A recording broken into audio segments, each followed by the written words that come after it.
Hello everyone, welcome to the free learning video. We are now in Unit 3 and the title of our unit is At a Hotel. Our goals for this unit is to learn common vocabularies related to hotel. And we also have to learn pattern sentence on there is or there are, countable and uncountable nouns, many, few, much, and little. So first, we need to learn the vocabularies. As usual, we have 10 vocabularies. Number one, we have the word reception. Number two, a reservation. Number three, room service. Number four, housekeeping. Number five, concierge. Number six, we have bellhop. Number seven, we have check-in. Number eight, check-out. Number nine, amenities. And number 10, we have the word doorman. Right, so what is a reception? The reception is the hotel area for check-in, check-out, and guest assistant. While reservation is a booking a hotel room in advance. So you have to book a hotel in advance. Room service is a hotel staff delivering food and items to guest rooms. If you go to a hotel and order a food for your room, then room service will be available. Housekeeping is a cleaning and maintenance of hotel rooms and public areas. Concierge is our staff assisting guests with services and local information. Bellhop is an employee helping with luggage and transport. Check-in is a guest registration and receiving room keys. Check-out, settling the bill and returning room keys. So when you go out from the hotels, you have to return the keys. Amenities is a hotel facilities and services like pools, spas, and restaurants. Doorman is a staff opening doors and assisting with transportation. So especially in five-star hotels, you can see you have a doorman, right? Many will help you open your doors of your car. So how can we use these vocabularies in context or in a situation? So reception. I went to the hotel reception to check in. Reservation. I made a reservation for a hotel room online. Room service. I ordered dinner through room service. Housekeeping. The housekeeping staff cleaned my hotel room every day. Concierge. Concierge at the hotel helped me book a tour. Bellhop.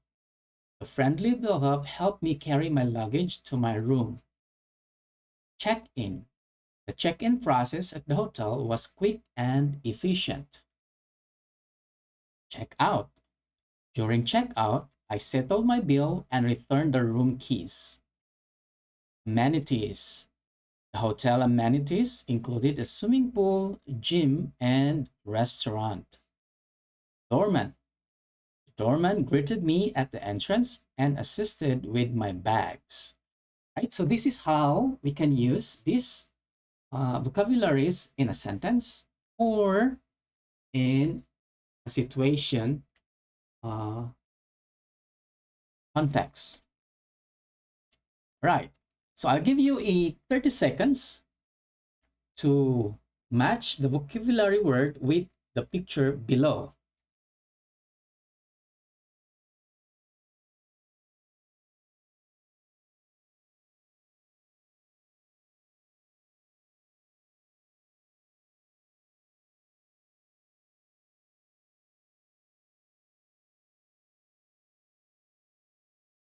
All right.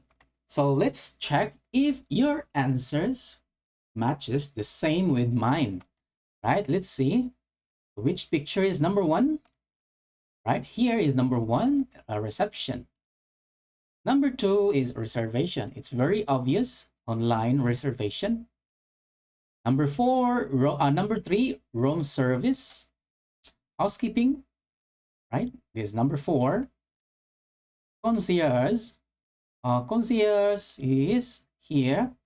There's very obvious. There's a name here, concierge. Bellhop.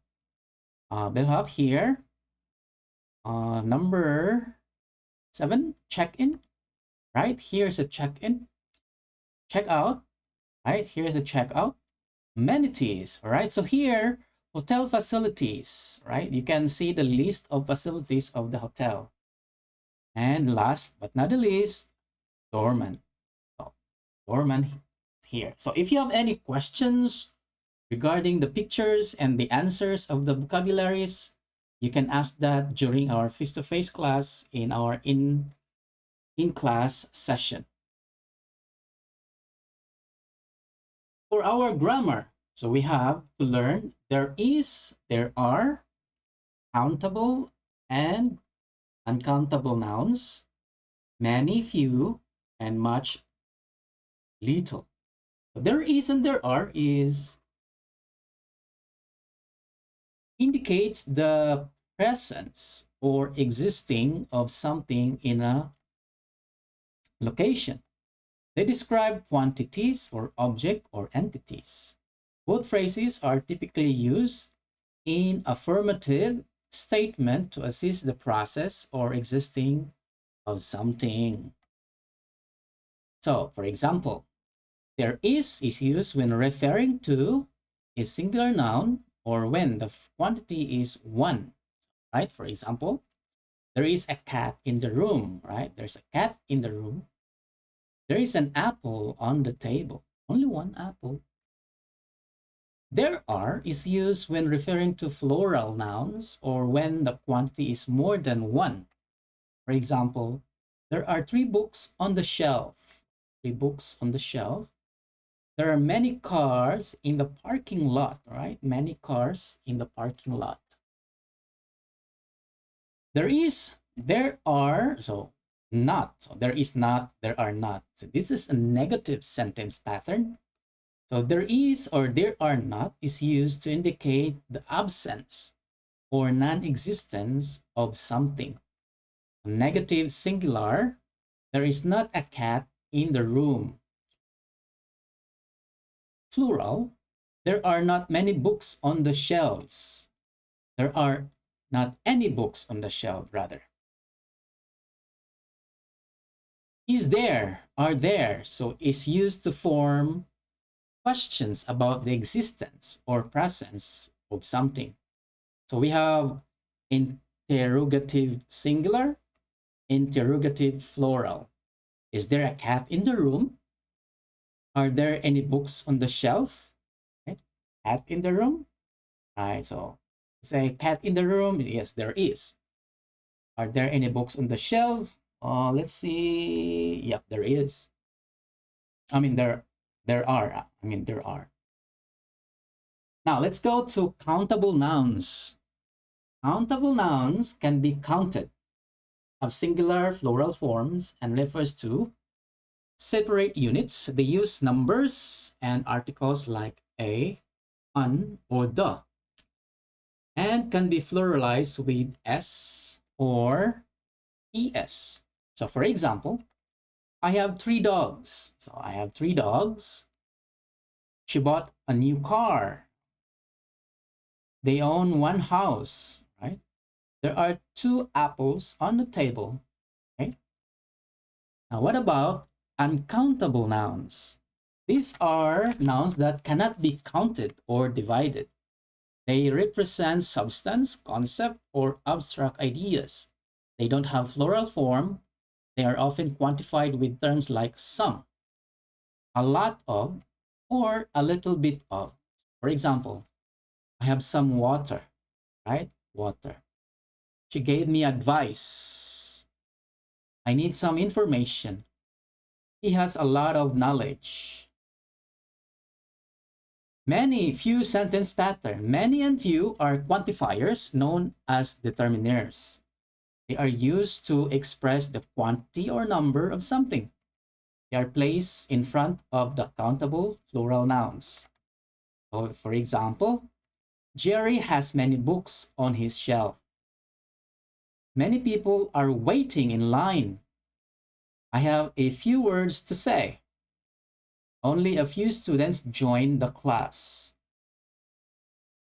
Much and little are quantifiers known as determiners. They are used to express the quantity of numbers of something. They are placed in front of the uncountable nouns. Uncountable nouns. So, for example, Jake is rich. He has much money. There is much snow outside. There is little wine in the bottle. I have little patience for uselessness. Right? So these are countable, uncountable. Right? Let's answer this sentence by completing or by selecting the correct answer using there is and using there are. So the answer is blank a pen on the desk. The answer is there is. There's a pen on the desk. Blank two dogs in the backyard. Yard, there are a book and a notebook on the table. Blank, there is a book and a notebook on the table. Only one slice of cake left, right? There is only one slice of cake left. Blank some flowers in the vase. There are, right? There are some flowers in the vase. Many students in the classroom. There are many students in the classroom. A beautiful painting on the wall. There is a beautiful painting on the wall. Only a little milk in the bottle. There is only a little milk in the bottle. Blank some birds flying in the sky. There are some birds flying in the sky. Blank two chairs and a table in the room. There are two chairs and a table in a room. Now let's see if we can complete the sentence using is there, are there. So it's a question. So a car in the parking lot. So is there, car only one. So is there a car in the parking lot? Any milk? Are there any milk in the fridge? A new restaurant in town? Only one. Is there a new restaurant in town? Any chairs available in the meeting room? Right, so are there any chairs? A problem with a computer. We have only one computer. So is there a problem with a computer? Any volunteers for the event? Volunteers? Are there any volunteers? A doctor, only one, is in the clinic right now. Is there a doctor? Any messages for me? Are there any messages for me? A sale going on the department store? Is there? Any books? Books, are there any books on the shelf? That's how you make a question. Interrogative questions. Complete the sentence by selecting the correct answer. There is not or there are not. So, there is blank, a cat in the garden.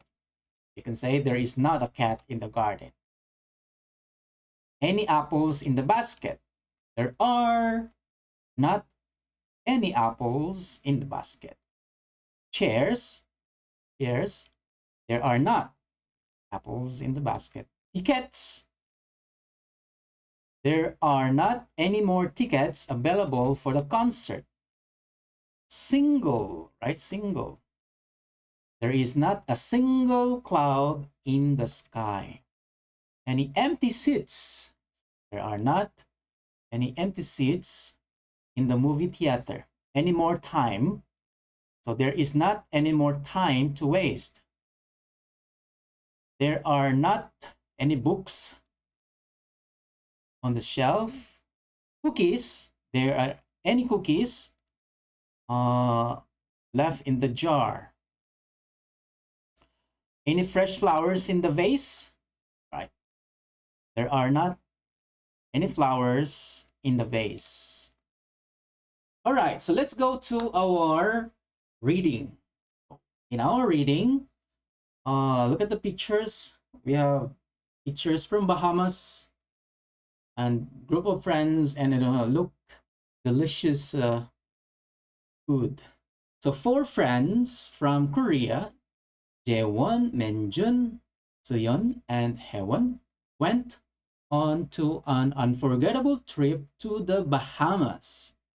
They stayed at the charming beachfront hotel, eager to soak up the sun and make lasting memories. They are delighted in the crystal clear greenish blue waters, indulging in water sports and leisurely swims. In the evenings, they captivated themselves in the vibrant Bahamian culture, savoring local delicacies and dancing to lively music. The hotel staff provided warm hospitalities and valuable recommendations, ensuring their comfort and helping them explore the beauty of the Bahamas beyond the hotel. As their vacation came to an end, the friends bid farewell to the hotel, carrying cherished memories and a longing to return someday. Right, so let's answer the questions for our reading comprehension. Where did the 4 friends from Korea go to their trip? So the answer here is Bahamas. What type of hotel did they stay at during their trip? Answer is beachfront hotel. What activities did the friends enjoy in the crystal clear waters of the Bahamas? So they enjoy water sports and leisurely swims. How did the friends immerse themselves in the Bahamian culture during the evenings? Trying local delicacies and dancing to lively music. How did the hotel staff contribute to the friends' experience in the Bahamas? Providing warm hospitalities and valuable recommendations. So these are the answers. These are the answers for our reading comprehension. So that's it. So I hope you're going to watch the video again, because the vocabularies, the grammars, and the reading comprehension will come out in your in-class quiz. All right, so see you in class. See you guys next time.